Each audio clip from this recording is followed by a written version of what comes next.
I've had the good fortune of getting to know individual apes and elephants, and so I care about them because they've become friends. I use that term deliberately. Certainly with the gorillas, certain individuals like to hang out near me, spend their rest periods near me, so I think it was a mutual friendship. With the elephants, it got to a mutual trust, but it didn't really go beyond that before the poachers hit them. But how do you engage with other people who haven't had those life-affirming and life-transforming experiences?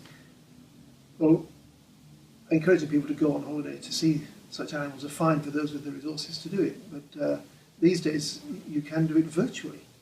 And whilst as a naturalist, I would want everyone to get outside with a pair of binoculars or even just with a naked eye and experience wildlife with all your senses. But so many people now spend a lot of their time glued to a screen or inside a virtual reality headset. And they're usually playing games in a made-up world which is in great detail and very clever, but is irrelevant to the real world. So I'm working with a team called VICO on something called VICO Tourism, virtual ecotourism, and VICO Learning, using this technology to teach people in an immersive, interactive and fun way about elephants, about gorillas, about all the wildlife that feels, if you're in a developed world country, feels like it's a long way away and not really relevant to your life. And I think making people aware of the links, the ecological links on which everyone depends on these animals in some way and their habitat, and also the emotional links, because if you have been in a virtual reality and looked around and clicked and watched some video in the sense that you're actually there, perhaps that's more impactful and you might care that bit more. Yeah. So you might then want to exercise your power. And people in the developed world, in our modern society, often feel powerless. But I always say, you've got three powers. You've got your power of your purchasing power. You buy stuff. Make sure that the paper you buy is certified from a responsible forest, that the food you buy, if it's got palm oil in it, that it's certified sustainable palm oil.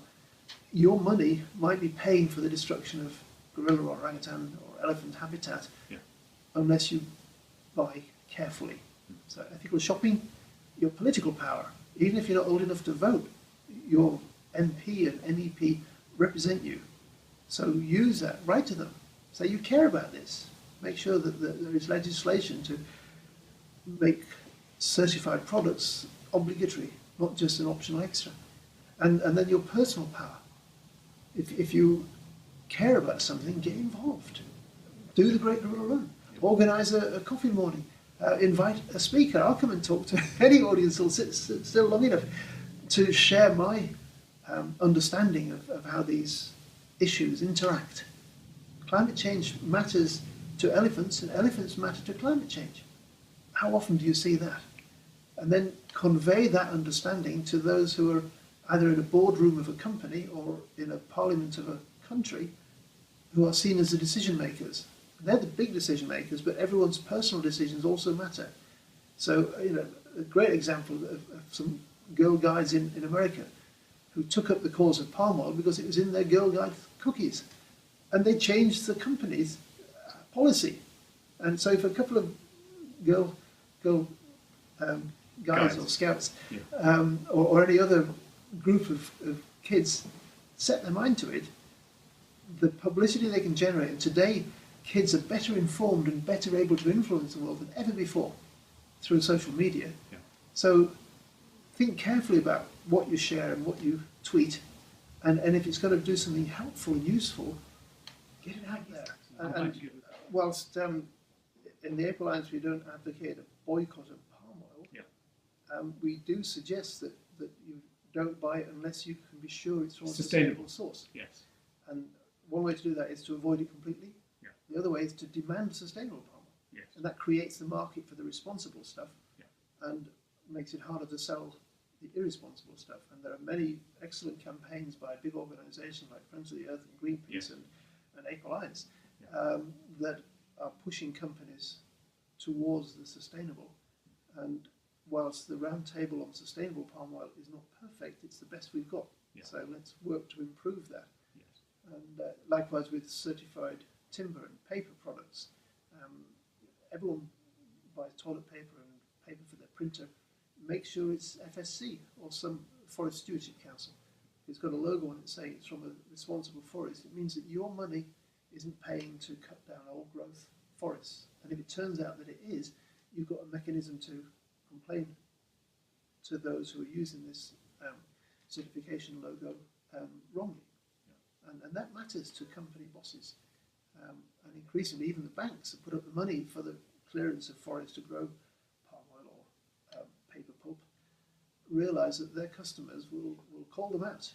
And the power of the shareholders too. I remember I met Anita Roddick years ago and spent a bit of time with her and had various meetings with her. And I was always amazed. She was a sort of force of nature. And she'd been at an AGM or shareholders meeting at BP or Shell, I can't remember. I remember saying to her, I said, oh, a bit surprised you're a shareholder in Shell or BP or whatever. And she used to go along there so that she'd have the voice to ask the questions and turned all their policy around just by that sort of agitation, asking the awkward questions. Yes. And I always thought that was extraordinary. And the individual is far from powerless. Yes. Each one of us. Yeah. Work out what you as an individual can do and then do it. And you'll probably find that there are many other individuals ready to join you. And that's how we can turn this whole crisis around. So yes, I am optimistic in that regard. But I think something that the Born Free Foundation promotes is this idea that protecting species and environments doesn't have to rule out caring for the individual animal. And certainly when you work with intelligent beings, like gorilla beings and chimpanzee beings, as well as human beings, you certainly care about individuals. And once an animal has a name and you're aware of his or her personality and family history, you care much more. So somehow getting across that animals, even if they're not named, are important. We saw the killing of Cecil the lion. A lion called Cecil suddenly changed everyone's awareness of the ongoing issue of sport hunting, and even sport hunting where it's not sporting at all, where it's canned hunting, and you're just churning out lions on a farm for some wealthy individual with a misguided sense of his own ability being measured by how many animals he or she has killed. And it was a world-changing moment. So Digit the gorilla. What about all the gorillas who haven't been named by humans, but to their family they are individuals worthy of respect and care, and therefore they should be worthy of our respect and care.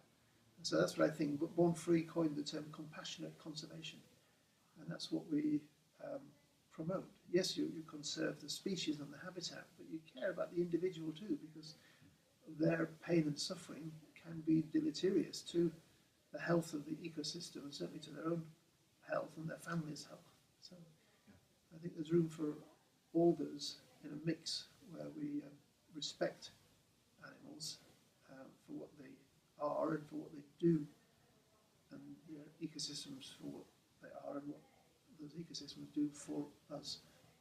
How does the British government fare, especially with things like the ivory trade? Is it? In some ways, the UK is a leader in conservation and animal welfare. In other ways, it rather falls short. But there are many campaigners in this country working to amend that. I just today saw a Guardian article saying that the UK is the biggest exporter of legal ivory in the world. And that's because we have such a history of bringing dead elephants' front teeth to the UK to make into ornaments and billiard balls and all the other myriad things that in the 19th and early 20th century we used ivory for. And perhaps old habits die hard, but it has been demonstrated that modern poached ivory is getting into those markets, and that unless you're dealing with an artifact with a proven history and a genuine antique of historical significance, we should just stop putting it on display. Dead elephants' front teeth don't make a good ornament. instead of being an item that indicates prestige and good breeding, what you're actually saying is, by displaying a dead elephant's tusk, I support organised crime, the murder of customs officers and game rangers, and the killing of an endangered species. Is that the message you want to give to your friends? Yeah.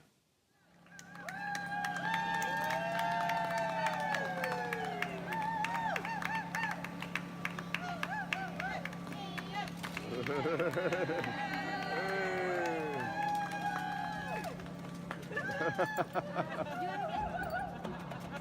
done.